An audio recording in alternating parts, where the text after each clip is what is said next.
Welcome to the Six Figure Business Mastery Podcast, where every week, Kirsten and Jeanne dive into the essential topics to fuel your business growth. From copywriting to course creation, mindset to video marketing, they've got you covered.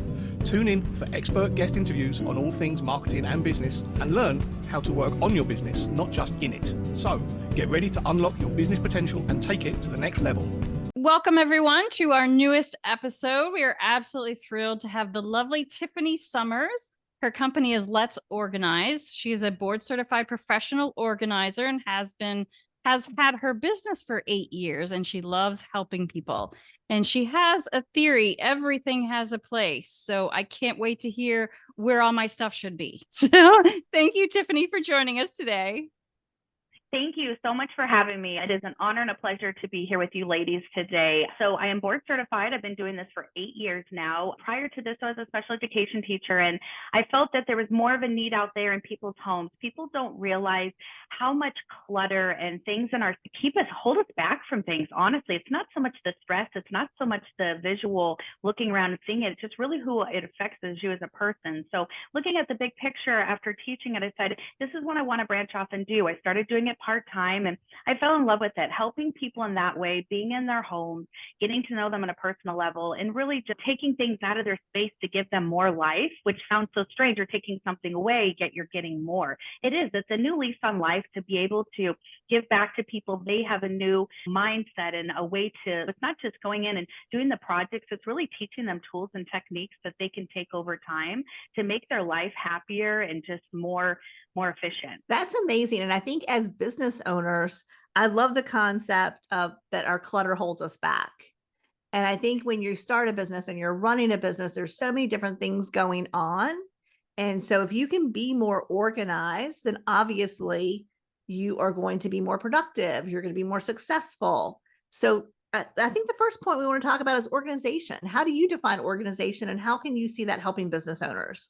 Organization for each person is very personal and different. And a lot of my clients go out and they purchase bins and all these products. What do I do? So when it comes to organization, I really start with going in, meeting with my clients, deciding what's going to be best for them because everybody's fit is different. And then going in and decluttering and purging the items they no longer want, whether that be donating them to people here in need or giving back or selling them. Everybody's functionality is different in their homes. So I really try to sit down with my clients, make sure that we have something set up for them that's going to be absolutely perfect for them. And most importantly, something that they're going to be able to keep up with.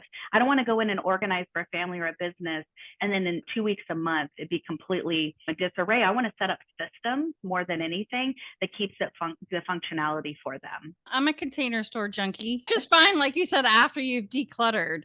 Mm-hmm. So what is your advice for someone who has, let's say, a home office? Like, where should they start?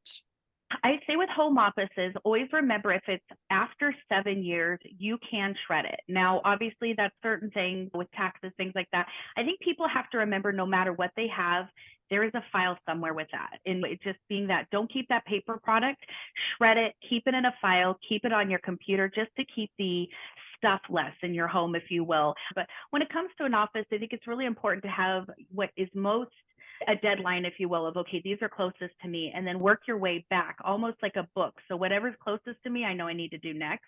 And then I work from that point back just to have an idea of what needs to be taken care of immediately. And then just some easy bins, or if you want to get drawers, just something that keeps everything together, but also makes it where you see it, it's visible, and things don't get lost. Absolutely. Yeah, everything has gone so electronic now. Even yearbooks. I had a client and she goes, I want to keep all my kids' yearbooks. And I said, those are things that are now online. Oh, really? And it's, yeah, just get rid of them, which is so crazy because we all were generations of having yearbooks and signing them. I probably have it in a box in the closet somewhere. That's most people. They're up in an attic. They're dusty. They haven't been opened in ever. And if they're online, you want to look up that specific person. Maybe you saw something on social media, which is another thing too. Essentially, social media now is our yearbook. We get to see all these people and their life stages and what they're doing, etc. So it's amazing. We've gone from paper to now all online. It's a beautiful thing. And one of the things you talked about when you talked about organizing is systems. And I know for me, I function best if there's a system. Can you talk a little bit about some office systems that might work for a business owner? So some of the best systems that I have created are visual ones. So you put stuff in a drawer, you forget about it, you don't see it. One of the biggest things when it comes to organizing is the visual appeal of it looking good at the end, but most importantly, things that you're going to have an eye on every day, but it doesn't become overwhelming. I recommend to my clients, if you have an open planner, to close it every night, almost like you're closing your book at the end of the day. Like you're waiting for the day, you're refreshing yourself so you're ready to go for tomorrow. That's a visual thing when you walk in. Also, I tell people to have your desk cleaned up at night. Don't leave papers everywhere. Make sure whatever's most important. Sometimes I tell people sit it on your chair or on top of your keyboard, because that's going to be the first thing that you see when you hit your desk in the morning. And it's going to be a reminder, okay, I need to take care of this first. And then, like I said, the stacks next to you, just this is the next thing. And once those things are dealt with, either shred it, throw it away, file it if it needs to be filed. I'm running across so many people nowadays, like use of the file cabinets have become obsolete, but keeping those things where it's readily available, right there, visually ready to go. For things on the desktop, I would say on your actual top of your desk, different bins, just even flat ones. I almost recommend to people clear. And I know people think, oh, it's going to see everything, but that's the purpose and the point. If you can see what's inside of it, you're not losing things. And even those basic folder holders or paper holders on your desk, things can get shuffled in. And then you're looking at a stack of papers and who knows what's in it. It was a clean desk policy. You could have your cup holder on the desk and I think one other thing, and then your computer. But so at the end of the day, everything was left exactly the same. And then the office always looked neat and tidy. And it really was interesting because you just knew exactly, well, my stapler's in this drawer. You just knew where things were. And I think that was mind blowing to me because that was the first time I ever really got into that concept of having everything on my desk have a place. But at the end of the day, it's left with very few things on it. I absolutely love that. That's perfect because, yeah, everything's going to have it. So we don't go to the stapler. It's focused right then and there on the current, starting on a fresh page and fresh chapter. And you have a, clean desk that you can come in and set things on and start your day. So you're more productive and not starting the morning just spinning your wheels until lunchtime. Then you get a little food in you and then you feel a little bit better and able to take on to the day. Do you recommend any apps to help people to stay organized? For to-do lists or anything like that? I'm huge on note sections, and I know both iPhone and Android have that. Writing down notes, or I constantly set reminder for it, and then it pops up in my phone, comes up at the top, and then until I clear it out, it helps remind me because there's so many things, or if I write it down and I'm not seeing it, but it pops up on my phone, we're always on our phones. It is our constant go-to. It is our everything. And although that may be a good thing at times, it's our way of life now, as well as just setting reminders on your phone are a huge thing for me. Just to, got to take care of it, because we all want to take care of everything and stay on top of everything, but we need those reminders. I get notified 30 minutes before each of my appointments that are on my calendar. And it is so helpful. Even though I've looked at my calendar in the morning and I know what I have coming up, it's just nice. It's that reminder of who I'm going to be speaking with in like 30 minutes.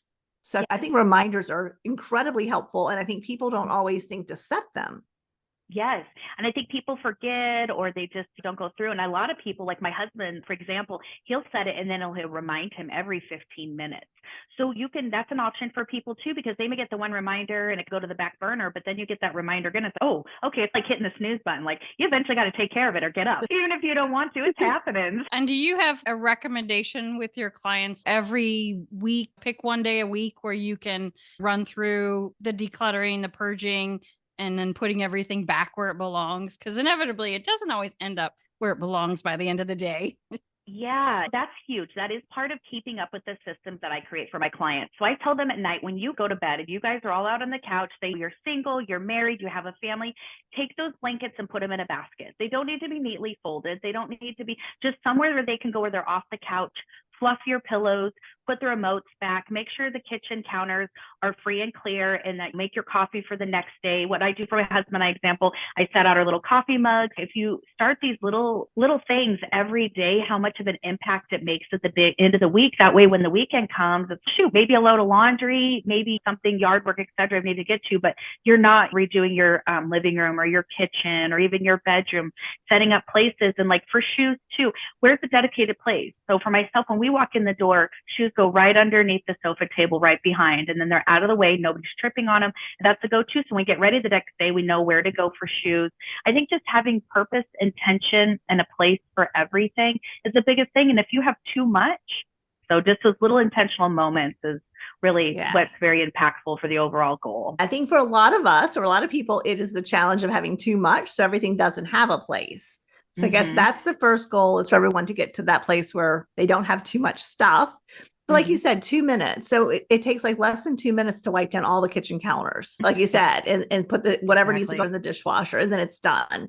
And you do feel so much better when you get up to a clean, organized kitchen. Same thing with the bathroom. When you finish getting ready, if you put everything away and wipe things down, again, 2 minutes. But I think we forget that. I think we forget how quickly things can be done, and we think we don't have enough time. When I say we, I mean me. I'm always like, secretly, I'm a minimalist. Inside, I want to be a minimalist. No, and everybody does. You think about it, at the end of the day, it's stuff, it's things. And there's so many seniors that I work with here, and then families who their family has moved on and they're no longer here. And so then it's just stuff. We can't take it with us.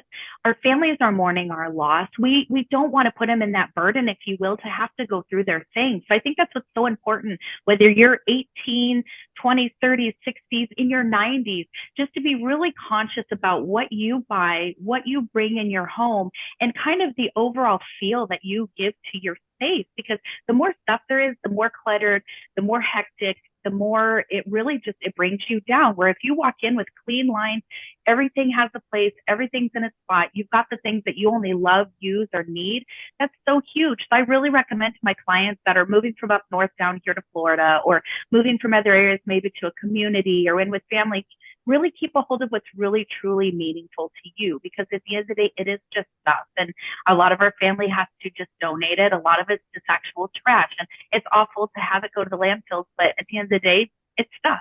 It literally is just stuff. It's nothing more. It doesn't change the person you are. It doesn't change how you feel about your family and friends and how you go about your day, because it's just items. So at the end of the day, it's stuff, but everybody's stuff's different. I love the confidence. I love when you leave your house, especially as a business owner, if you're going to a networking event, which is where you and I met, or you have a business meeting or whatever that looks like. If you feel really confident in what you're wearing, you look nice, you look put together, it does make you feel more confident. And I know we don't want to think people judge us, but they do. If you don't look put together, people see that, or they can also see how you feel.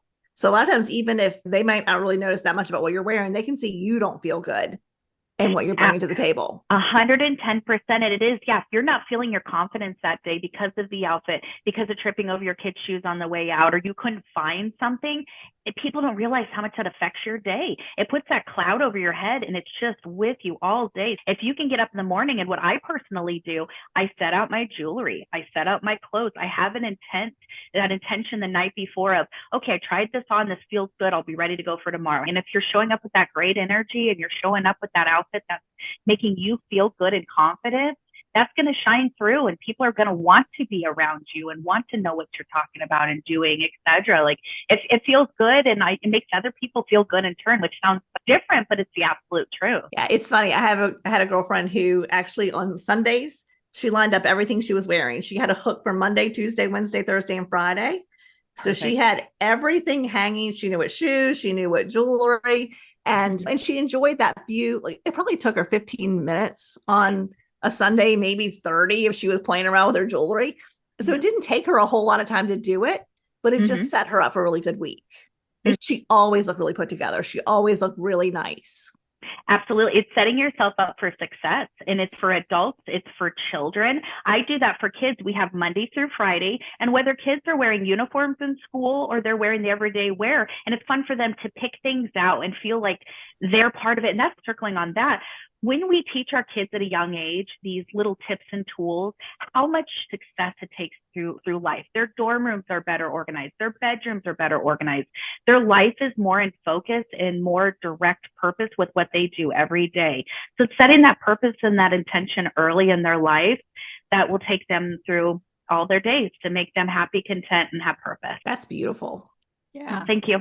It was from the heart, honestly, ladies. This is from the heart. I don't know. Sometimes God just comes through me. Yeah, but you think about it, it's so true with children, right? Like we were talking, Jeanne and I were talking earlier today about habit. And what really makes a difference is, do we have a good habit? Because everything really just boils down to that. Are we doing something productive, or that we need to do, or are we avoiding? So it's all about teaching your kids good habits early on. It is, absolutely. Yeah, it is. It's starting it early on. And just, they say it takes 20 days to change your habits, if you will. It's like us as adults going to the gym and making better choices, eating things and coming home. And they can often go a little sideways sometimes. I think that is one of the reasons why we need to be even more organized, though, is because we are always learning new things and facing different challenges. So, yeah. And the frustration always comes up, whether it's work or home, with, oh my gosh, where is that? I can't find it. And then you figure out how much time you're spending, even if it's only a few minutes, but it's how many times a day are you not finding what you need? And then how many times a week? And then cumulatively, you have spent an awful lot of time looking for things that should have just had a home in the first place. Absolutely. Yeah. They say that on average, the average American spends two days a year looking for things. 2 days a year. That's 48 hours that you were looking for things in your home. And a lot of my clients, I ask them, and just gauging where they're at, if you were to go blind, would you know where your morning medicines are? Would you know how to go from your bed to your bathroom? And that really opens up people's minds of, oh my gosh, are you going to be stepping and falling over things? Or are you going to be directly purposed to your bed, to the bathroom? I know this pill here is my one in the morning. I know things here. And it's an interesting question to ask people. Gosh forbid that happen. But if it does, do you know where your shampoo and conditioner are in your shower, your soap bar, things like that, to get you through the day, to stay as much, what's the word I want to use, to stay as independent as possible in that moment, because then your life is completely changed. And for business owners, things are constantly changing. You're juggling things. You're making up for somebody that didn't do what they needed to do, or catching the things that have fallen through the cracks. None of us want that to happen. Those cracks we want seam together, but we're also realistic too. Life is cracked. So it's just, I think, we'll give you a confession here. Jeanne and I ordered a box of checks because we very seldom use checks because we do everything digitally. And so we ordered a box of checks. We paid for them.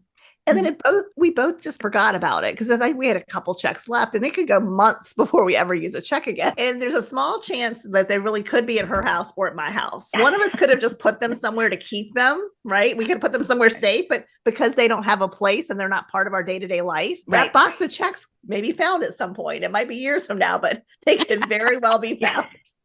There's somewhere out there. That is, things like that happen. And especially ordering stuff, we all order from Amazon, and it's a blessing and a curse. And it's always amazing to me when I show up in clients' homes and businesses, all these packages unopened. And I'm thinking, oh my goodness, when an Amazon package comes for me, it's like Christmas morning. Ooh, what did I order? Majority of the time it's product for clients. I'm like, man, but still exciting. But I'm always amazed at people that don't open their boxes. It's like, how do you know what's inside? How do you know what you ordered? How have you not used it yet if you ordered it? Is really the question of, if you've ordered something and it's sat there for 3 weeks, did you really need it? And so shopping online gave them that quick little buzz, made them feel better for a little while. And then the fact that they got it, because the reality is they got the buzz when they ordered it, not so much when they get it. True. And that's an absolutely beautiful point you make, because that's so true. It's filling that right then. And it's the late night scrolling and, ooh, I need this. And then you go to bed and then you forget that I even ordered it. And it's, so you're absolutely right. It is. And in the moment you're feeling that yay. And then once you get it, it's, now I got to pay for it. It does. It definitely changes your mindset for sure.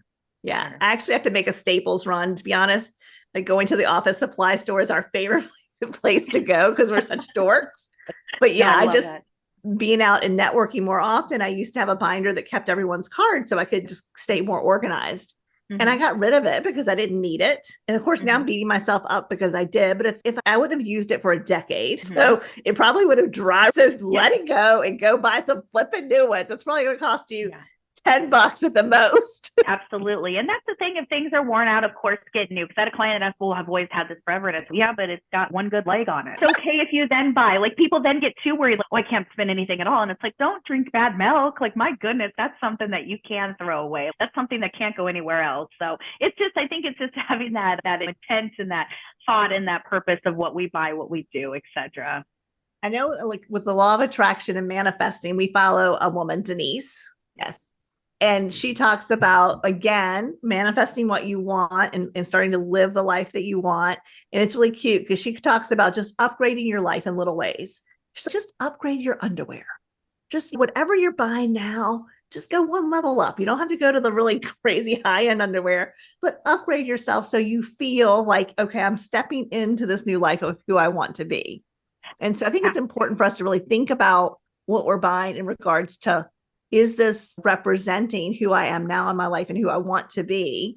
Or is it just a knee-jerk reaction purchase? Yeah. And you know what? That's absolutely perfect, because it is, like you said, just that even little upgrade and how much better it makes yourself feel. And then circling back to when you step out the door, those underwear make you feel powerful. You feel put together. Like, personal story, buying bras and stuff over the years, never bought the best. And you don't have to buy a million things, but buying just that one little thing to help make yourself feel better, to feel better about your overall day, and to manifest, I'm moving up. I want to do more. I want to be more. I want to help more. It just, those little things make a big difference. Socks, everything. Just, if you've got bad ones, throw them out. That's okay. Or donate them if they're still in good shape, and then get something new.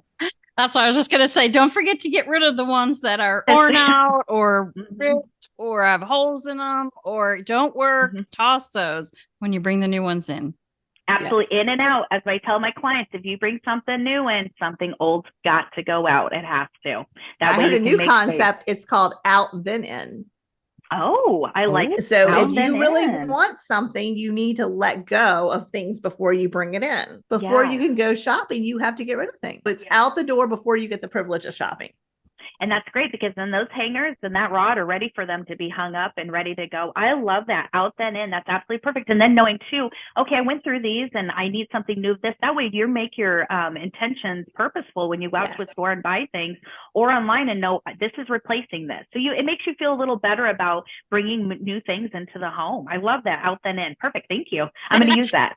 Tiffany, this has been an absolute pleasure. Please let people who are listening know how they can reach out to you if they need your help. Absolutely. So I have my social medias and my direct number. My direct number is 941-557-9577.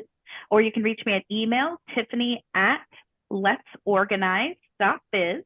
And if you're not ready to reach out to me directly, you can go ahead and follow me on Instagram and Facebook. I give tips and tools and just pictures just to motivate you. My Instagram is at letsorganize311. And my Facebook is facebook.com/letsorganize0311. I would love if you followed me. Like I said, tips and tools, and just that pushing you to want to make yourself better and do better for yourself and your family and your home. You are such an inspiration, Tiffany. We appreciate you so much. So thank you for being here today. This was fantastic. Ladies, thank you so much. It was my absolute pleasure and honor. I appreciate you both so much, and this was so fun to do. Thank you so much for having me. Thanks for listening to the Six Figure Business Mastery Podcast. If you enjoyed listening to this episode and you are ready to leverage video marketing on all online platforms, or maybe even start your own video podcast, then you need to check out the Done For You and Done With You program at themarketingvaadvantage.com and take your business to the next level.